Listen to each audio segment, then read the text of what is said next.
Montmagny parmi les villes subventionnées pour lutter contre la pollution de l'air et du bruit. Le Salon des vins et spiritueux de Montmagny, un succès sur toute la ligne. Pont à l'Est, la coalition Somme Québec d'agir sans tarder.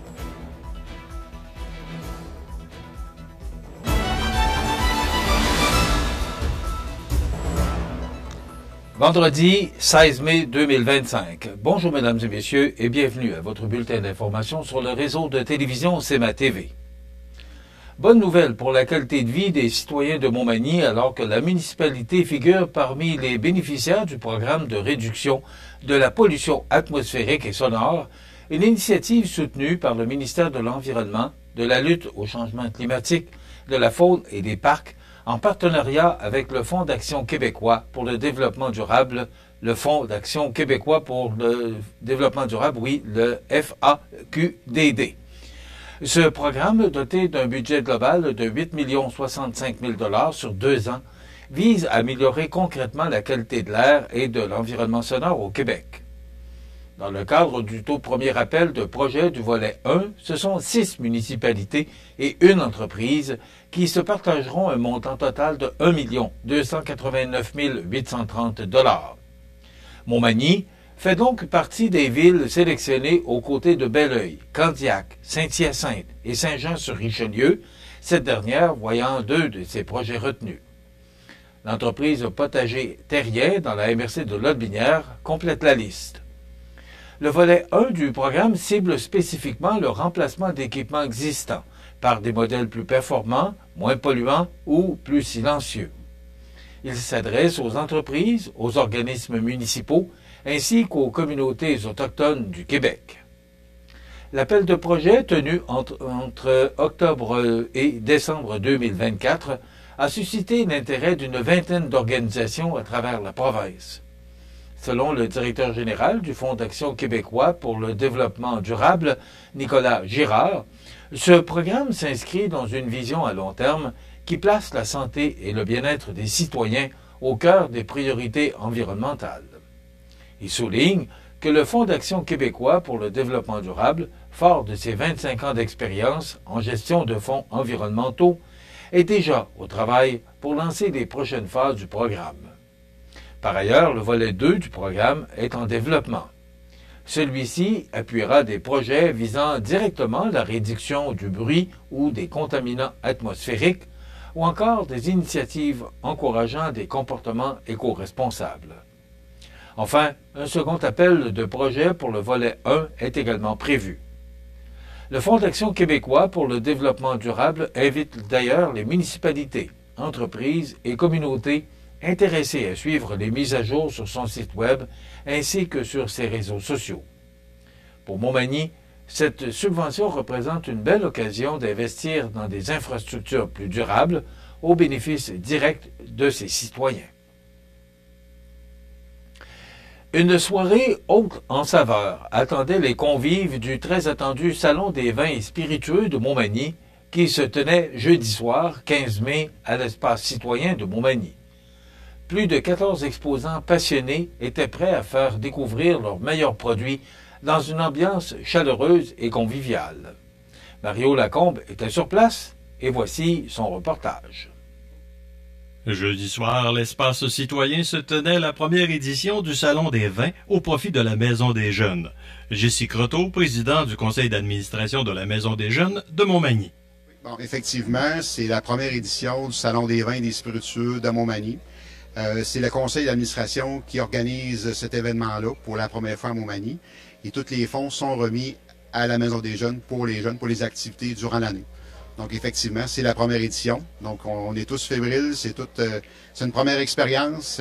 J'ai l'appui de mon patron à la SAQ, de mes collègues de travail. Ça fait depuis le mois de janvier qu'on travaille là-dessus. Donc, on a au-dessus de 250 cartes de vendues pour la soirée. Fait que je pense que ça va être une belle réussite. Cet événement a attiré plus de 250 personnes. M. Croteau nous parle du déroulement de cette soirée. La soirée, c'est simple. Il y a 15 kiosques. Donc, j'ai vin et spiritueux. La soirée, c'est que les gens ils ont une carte qui ont acheté 20 $ préalablement. Et sur la carte, ils ont 6 coupons de dégustation. Et durant la soirée, on a des jetons de dégustation qui vont être à vendre durant la soirée. Donc, il y a des produits qui...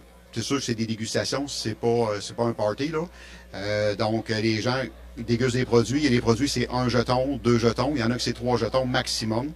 Donc, on veut donner l'accessibilité à tout le monde de goûter, de faire des belles découvertes des produits de tous les jours. On ne voulait pas s'arrimer à d'autres salons qu'eux autres, c'est 5, 6 ou 4 jetons. On voulait donner ça accessible à la population, donner découvrir des produits, monsieur, madame, tout le monde. En plus, on a de la bouffe aussi. On a une belle collaboration avec IGA de Montmagny, avec Francis Rouleau, puis Claudia de la boucherie Saint-Mathieu. Donc, durant la soirée, les gens peuvent goûter des produits du terroir aussi, déguster des bons produits spiritueux.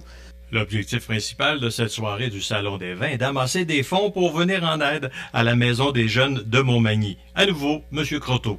Oui, bien c'est sûr qu'il y a des activités de prévention qu'on a durant l'année. Ils ont un voyage présentement qui se prépare en Europe. Il y a 6 jeunes qui préparent leur voyage depuis quasiment 6 mois. Donc, il y a une partie des fonds qui vont aller pour le voyage pour les 6 jeunes. Mais le 3/4 des profits vont aller vraiment aux activités de prévention, les activités sportives, les activités culturelles, toutes les activités de découverte que les jeunes peuvent peut-être pas se permettre de se payer à la maison. Mais c'est des activités qu'on veut leur offrir... parce que la Maison des jeunes, c'est un deuxième milieu de vie pour eux. Donc, c'est un lieu d'échange, c'est un lieu de découverte. Puis les sous vont servir vraiment aux activités par rapport aux jeunes.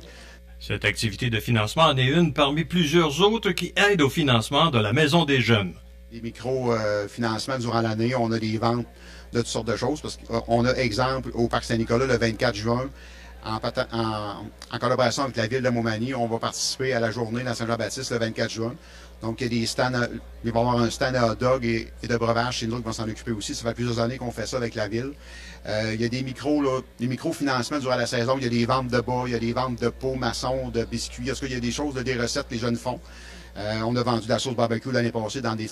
Il y a vraiment des initiatives jeunesse, parce que c'est des initiatives des jeunes. C'est les jeunes qui participent vraiment au financement. En terminant, M. Croteau se dit très optimiste à l'effet qu'il va y avoir une deuxième édition du Salon des vins en 2026, face à la réponse de la population qui a répondu en grand nombre et aux kiosques qui s'ajouteront à ceux de cette année. Mario Lacombe à l'espace citoyen pour CMA TV. Information. Organisé par les membres du conseil d'administration de la Maison des jeunes au profit de la Maison des jeunes de Montmagny, le Salon des vins et spiritueux de Montmagny n'aurait pas pu avoir lieu sans le précieux soutien de ses partenaires tels que CMA TV, la Caisse des Jardins, la SAQ, la Ville de Montmagny, Coop IGA Extra de Montmagny et Cap-Saint-Ignace, le bijoutier Carl Poulin et LCB Construction. Pont à l'Est. La coalition somme Québec d'agir sans tarder. Tous les détails après la pause. C'est à travers le respect et le besoin de faire plus pour les familles en deuil et l'expérience qui s'est transmise de père en fils que la Maison funéraire Laurent Normand a su au fil du temps se bâtir une réputation de confiance. La Maison funéraire Laurent Normand à Montmagny. Laissez-nous vous accompagner. Le restaurant Pizzeria Porto Bellissimo, un incontournable à Saint-Jean-Port-Joli. Pizza débordante de garniture, menu varié et abordable. Délicieux dessert avec des produits de grande qualité des gâteries de l'Ami. Porto Bellissimo et les gâteries de l'Ami, route de l'église à Saint-Jean-Port-Joli. Le bijoutier Carl Poulin à Montmagny offre une sélection diversifiée et raffinée de montres, bagues, bracelets et autres accessoires de luxe pour hommes et femmes reflétant l'engagement envers l'élégance et la qualité. Le bijoutier Carl Poulin à Montmagny où chaque bijou raconte son histoire. Vous regardez CMA TV, le réseau de l'information sur la Côte-du-Sud.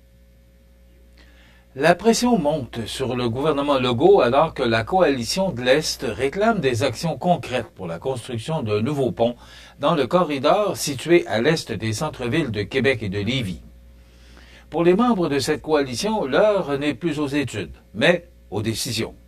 Alors que la ministre des Transports et de la Mobilité durable, Geneviève Guilbeault, annonçait récemment que le choix du corridor serait dévoilé sous peu, la coalition de l'Est redoute que les retombées économiques du projet ne soient pas suffisamment prises en compte. Alain Vallière, directeur général de développement économique Bellechasse, souligne « On dirait que le ministère s'attarde beaucoup aux contraintes dans son analyse, mais nous, on s'attend de nos décideurs qu'ils considèrent aussi les opportunités qu'un lien à l'Est pourrait offrir, tant en matière de mobilité que d'intégration économique régionale. » Daniel Turcotte, président de la table régionale des élus municipaux de Chaudière-Appalaches, TREMCA, rappelle que le gouvernement s'était déjà engagé, en juin dernier, en faveur d'un pont dans le corridor Est. Il plaide pour une meilleure connectivité entre les zones industrielles et les pôles d'emploi actuellement isolés. Ce lien permettrait de boucler le réseau routier autour de la grande région de Québec. Il ne faut pas rater cette chance, de conclure M. Turcotte. Même son cloche du côté de Pierre Lefrançois, préfet de la MRC de la Côte de Beaupré, qui redoute un copier-coller des infrastructures actuelles. Construire un autre pont à l'ouest, c'est renoncer à créer une véritable plus-value, non seulement pour la région métropolitaine, mais pour tout l'est du Québec. Le premier ministre avait affirmé qu'il préférerait un lien à l'est. Nous aussi. Alors, allons-y, martèle-t-il. La coalition de l'Est exhorte donc le premier ministre François Legault et la ministre Guilbeault à passer de la parole aux actes. Pour ses membres, le moment est crucial. Il faut cesser de regarder dans le rétroviseur et enfin prendre la voie de l'avenir. Le pont à l'Est pourrait bien être ce lien stratégique tant attendu pour soutenir la croissance, dynamiser les échanges et structurer le développement régional. Le choix du corridor sera-t-il à la hauteur des attentes? Réponse attendue sous peu. Rappelons que la coalition de l'Est regroupe près de 100 municipalités, MRC et organisations économiques situées sur les deux rives du fleuve Saint-Laurent. Appuyant la réalisation d'un nouveau lien interrive à l'Est de Québec, la coalition de l'Est mise sur 3 conditions essentielles, dont l'implantation du lien à l'Est de la ville, la capacité de transporter des marchandises et un engagement ferme du gouvernement pour sa réalisation rapide. La MRC de l'Est accueille un nouveau visage à la tête de son service de sécurité incendie. En effet, M. Dominique Chagnon a été officiellement nommé directeur de ce service régional, succédant à M. Langis Gamache, qui prend une retraite bien méritée après plus de 18 ans de service dévoué. Fort d'une expérience impressionnante de plus de 36 ans dans le domaine de la sécurité incendie, Dominique Chagnon arrive avec un bagage professionnel hors du commun. Il a œuvré pendant 31 ans au service d'incendie de Montréal, où il a occupé divers postes stratégiques, notamment chef aux opérations. Il a également dirigé le programme de l'équipe de recherche et sauvetage en milieu urbain CAN-TF6 et détient le titre de colonel honoraire au sein de l'aviation royale canadienne des Forces armées canadiennes. Son arrivée à la MRC de Lillet marque un tournant dans la gestion régionale de la sécurité incendie. À titre de directeur, M. Chagnon sera chargé de coordonner les services d'incendie des 5 municipalités membres de l'entente intermunicipale.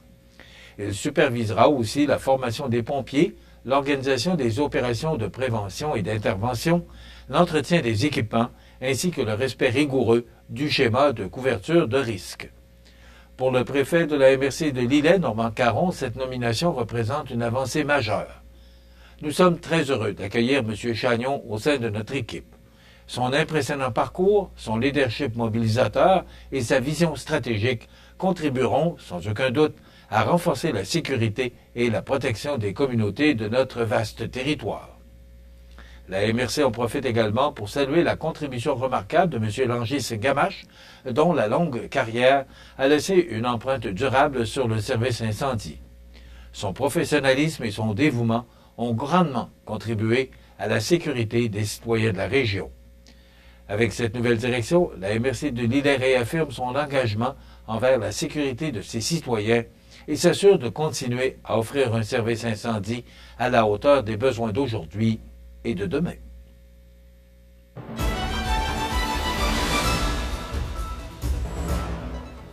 Au sport, le club de handball de Lévis et la Fédération canadienne de handball olympique sont fiers d'annoncer la tenue du championnat canadien de handball 2025 qui se déroulera du 16 au 18 mai 2025.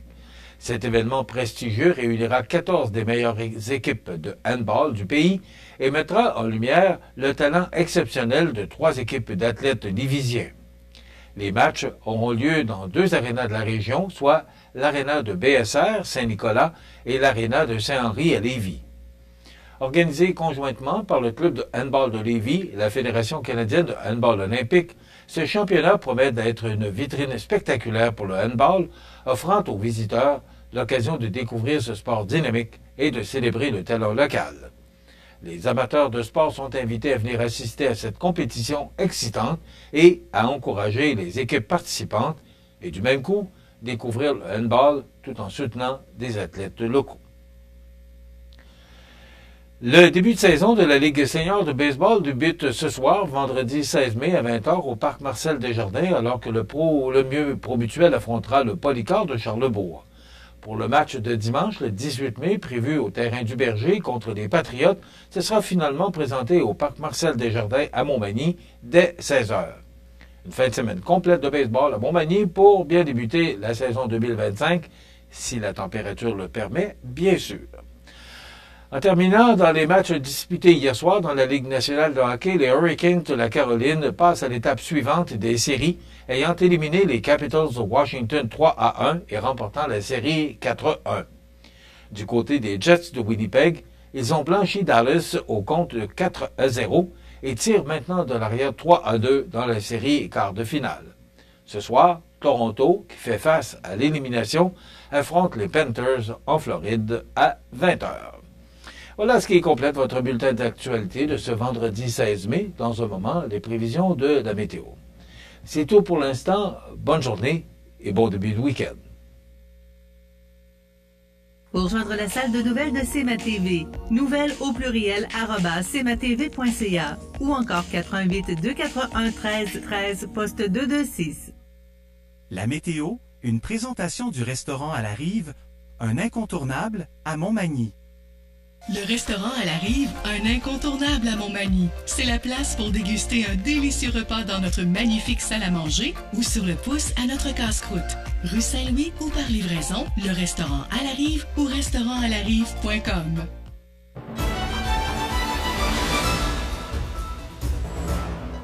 Quelle merveilleuse journée également qu'on a eue hier, mais les vents ont changé de direction là, au milieu de soirée hier et souffle nord-est depuis à peu près 21h hier soir.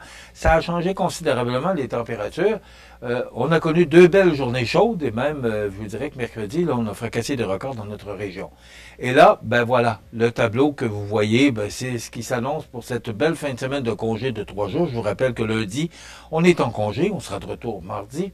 Alors, il y a un petit peu de précipitation. Voilà, je cherchais mon terme. C'est vendredi. Mais regardez justement là, ce qui s'en vient ici. Voilà.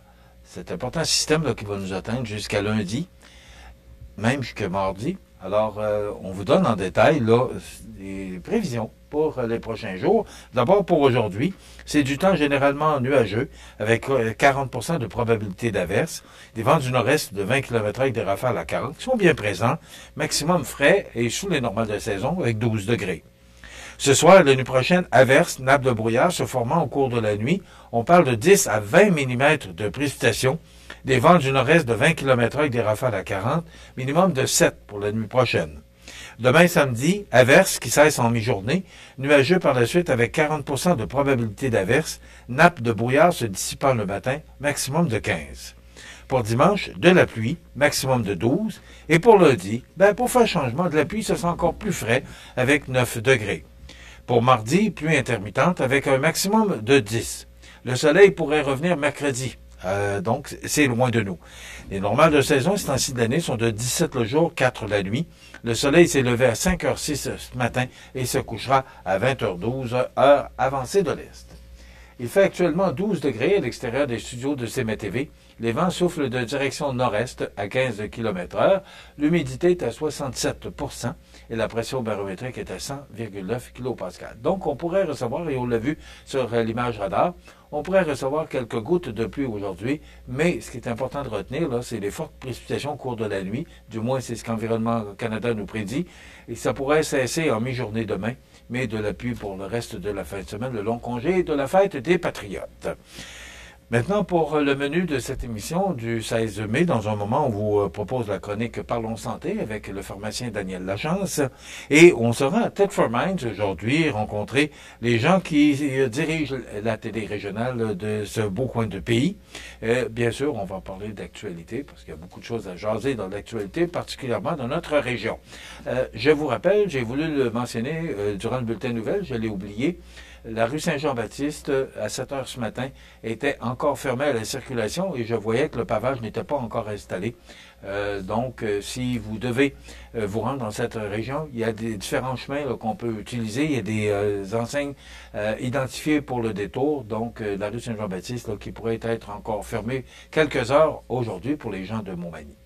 Voilà, ça complète la météo. Voilà.